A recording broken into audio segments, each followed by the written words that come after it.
The concern really came from a learner from the Oshana region upon writing her exam. The incident in question was that just as she has finished writing her exam, she noticed that a memo that had been circulating, or an exam guide rather, that had been circulating on their national platform for CS level learners was now completely identical to what she had just written in the exam. So her concern was really just surrounding the authenticity of the exam, seeing as though the way the questions were structured in the guide itself were essentially in the same order and structure as they appeared in her exam. So when did you first become aware of these suspected leaks? And I know you said a learner, complained about it. And how widespread is this believed to be? We came to knowledge of the alleged leak about a week and a half ago. And the spread is essentially very widespread because, as I had mentioned before, AS level learners in the country now have a WhatsApp group, for instance, where they're able to communicate with one another on struggles and tips and so on, where they are from essentially all corners of the country. Essentially on this group is where the panic now started, because amongst themselves they now started realizing the examination guide that they have been seeing. Even the learner who shared it, for instance, has shared it with other people outside of the group. So it's something that one singular leak is something that quickly reached all corners of the country, essentially because in this day and age of social media, unlike in olden times where learners were not really prone to having cellular devices, unlike that back in the day, nowadays it's very easy for something like an alleged leak to spread, either as it may the examination guide was very quickly spread amongst the learners themselves. So NANSO mentioned that repeated leaks undermine the credibility of the education system. Can you elaborate perhaps on how serious this threat is?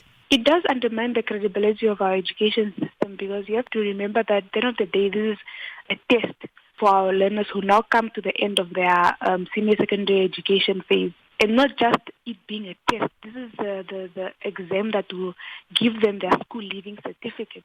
So if there are any discrepancies surrounding them getting that certificate, especially a serious allegation like leaks, it undermines what the status quo and what the regional community in SADC, the global stage, and even our own tertiary education institution think about our school leaving certificate and its credibility in terms of applications, in terms of accepting these learners, in terms of many things.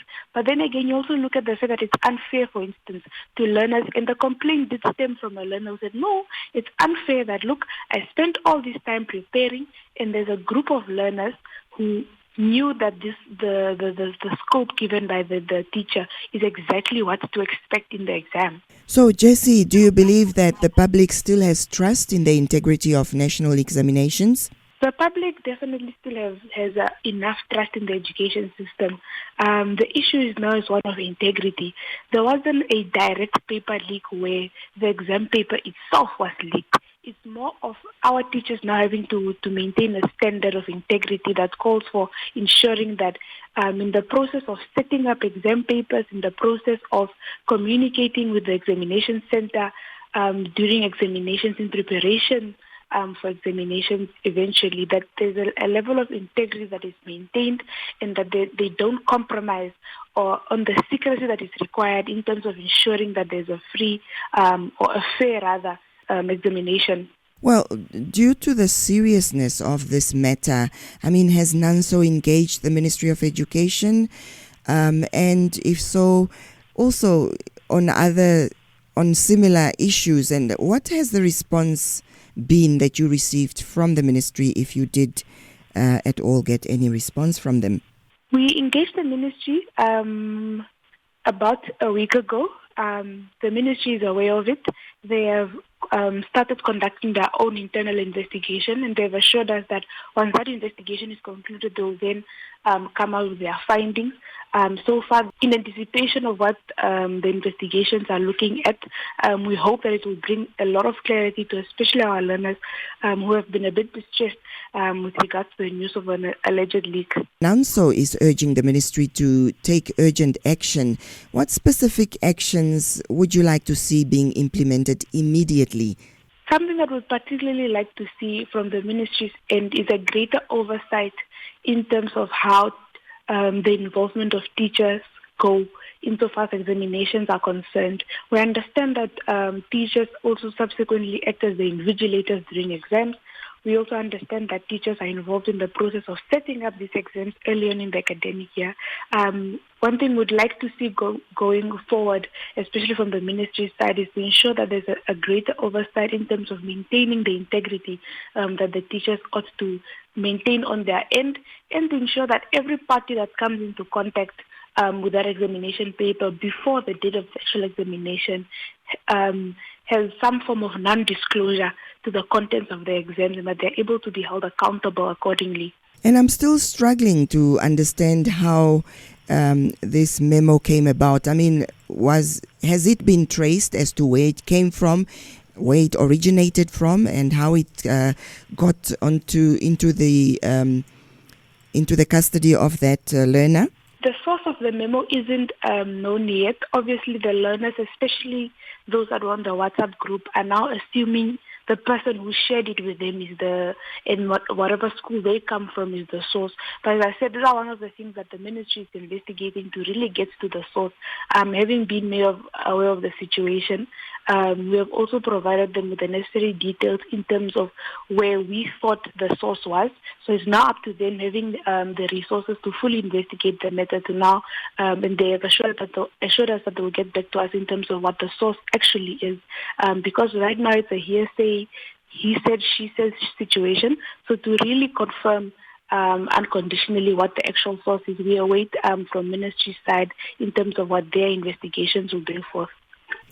Now, looking ahead, what structural changes are needed to prevent any future examination leaks? The structural changes really tie into what I just mentioned now about the integrity of the teachers, but also ensuring that we see the bigger picture in all of this, that these learners essentially need to have instilled values in them, such as integrity from such a young age, because this is our future workforce.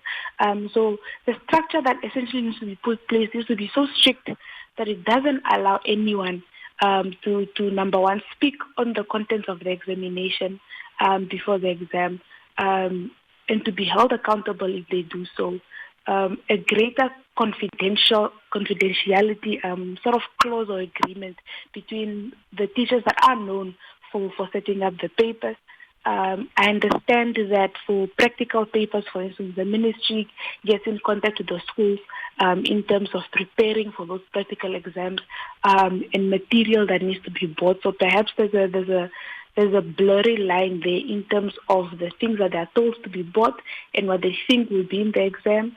That's also one other loophole. So somehow the ministry needs to work around in terms of communicating with the schools, yes, which is much needed, but also ensuring that the contents of the exam are not compromised. And just lastly, what is NANSO's call? What advice are you giving to learners, to parents out there? Of course, examinations are still ongoing. I would like to advise the learners to remain calm. We have noted rather as NANSO that this caused a lot of anxiety amongst our learners, especially because most of them are not done writing and they are still finishing off a bulk of their exams. We urge them to remain calm and collected and prepared diligently and continue with the exams as planned. And they should rest assured that not only did we report the matter, but ministry was also aware of the matter and are equally committed to making sure that the matter is resolved amicably. The parents to also encourage their children to remain calm, to support their children in finishing off strong in terms of their school leaving journey also, but also ensuring that their exams are well prepared for. To the community and also just supporting the Namibian child during this time. Alleged examination leaks are no easy thing to deal with, particularly during such a stressful and anxiety-inducing time. So we really just ask of everyone to remain calm, especially in light of the fact that ministry has now launched internal or minor investigations in terms of what the root is and what the cause is and who can be held accountable.